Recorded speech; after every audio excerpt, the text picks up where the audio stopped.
Chef Eric, tell us a little bit about what inspired you to create the Culinary Classroom.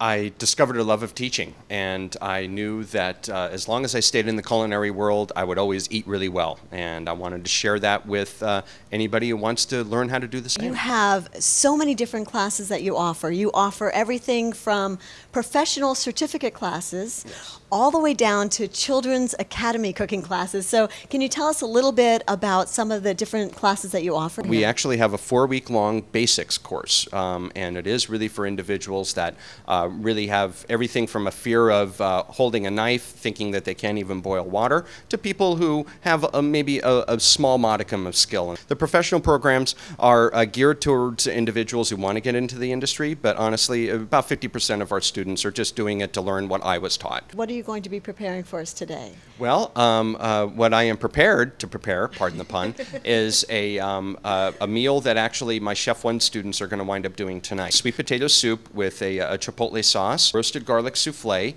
with a little bit of an herb cream sauce on that, and a classic steak Diane. The souffle is going to start off with a very common mixture in classical French cooking called roux. And roux is basically a mixture of fat and flour. Yeah, we have like a wet sand consistency here, adding in a little bit of some stock. Going to whip it together again. You can see how the roux thickens up that stock very rapidly. It needs to be cool enough to where when we wind up putting egg yolks into this, the egg yolks are not going to cook. So while I'm waiting for that to cool off, I'll go ahead and I'll get all the garlic in there. Stirring it's going to help it cool. We'll mash it up a little. Going to make 2 souffles, so commonly it's usually an egg yolk for every souffle. And then we're going to wind up whipping up about 6 egg whites. You separate eggs, whites from the yolks. You really got to make sure you separate them cleanly. And also the bowl and the whip that you wind up using can't be greasy at all. So whip these guys up until they start to get foamy.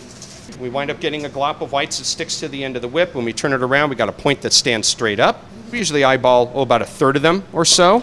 And then we take our spatula and we're going to cut into the whites and the heavy base and lift it up and fold it over. So after our mixture is all combined, we're going to go ahead and either take a spatula or take a ladle or even just scoop it right out of the bowl and get it into our prepared molds. About 400 degrees, 450 is even better. If you wind up reading a souffle recipe that tells you to bake it at like 350 or 325, not hot enough. There's a class that you offer that's fascinating. It's a corporate team building class, and I'd love to know more about that. We've had several companies come back over the years for repeat visits with different people, but they often keep us in mind, and everybody has a really great time. So in other words, what they do is they learn how to communicate and work together while they're preparing a part of the meal. Exactly. And then they all get to sit down as a group and get to enjoy it afterwards. Exactly. And it's very similar to our private parties, which we wind up doing as well, both for adults and for children.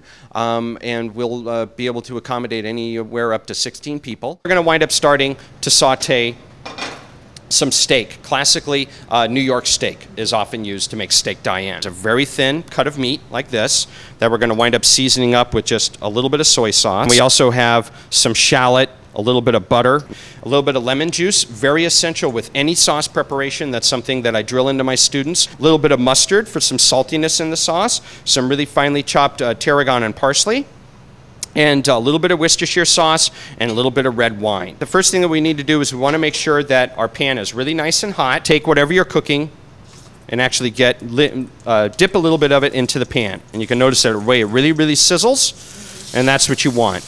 One of the other things you also want to do is you want to make sure your pan isn't too big or too small. You want to have some space in between the steak like we have here. And the first thing that's happening to the steak after it hits the pan is that it's sticking to the pan. So you want to leave it alone, and you want to actually let it go ahead and continue to cook until it actually starts to get a really nice crust on the steak. Going to get a really nice golden brown on it. Then we're going to flip it over and we're going to let it get golden brown on the other side.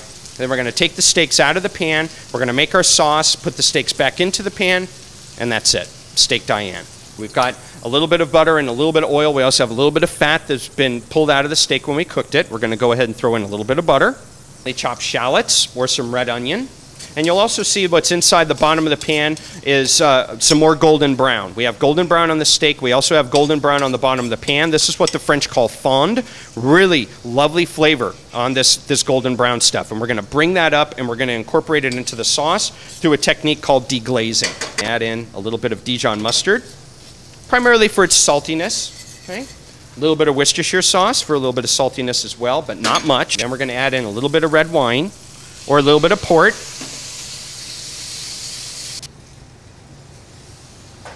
And when that stock goes in, we can go ahead and scrape up that lovely fond on the bottom of the pan and let this reduce a little bit. Maybe get some herbs in here too. What kind of herbs are those? Classically, it's either thyme or tarragon. This is actually some chopped parsley and some tarragon. People not only come back and take classes after a corporate or a private party, they often will wind up coming back and buying gift certificates. That would make a wonderful gift to give to somebody, a cooking class. With the holidays coming up, we do a really great gift certificate sale business. We can also customize the certificate to say whatever the giver wants to have it to say, and that's a wonderful thing too. Right there. So the steak, we'll spin it around so more the curve of the steak fits the curve of the pan. I'll go right there. And then take that gorgeous sauce and go all around it like that. Maybe a little bit of herb on top and around like that. And we have a really lovely sweet potato soup with a nice sweet potato garnish, a little bit of chopped parsley on top just to get a little bit of color, a little bit of contrast.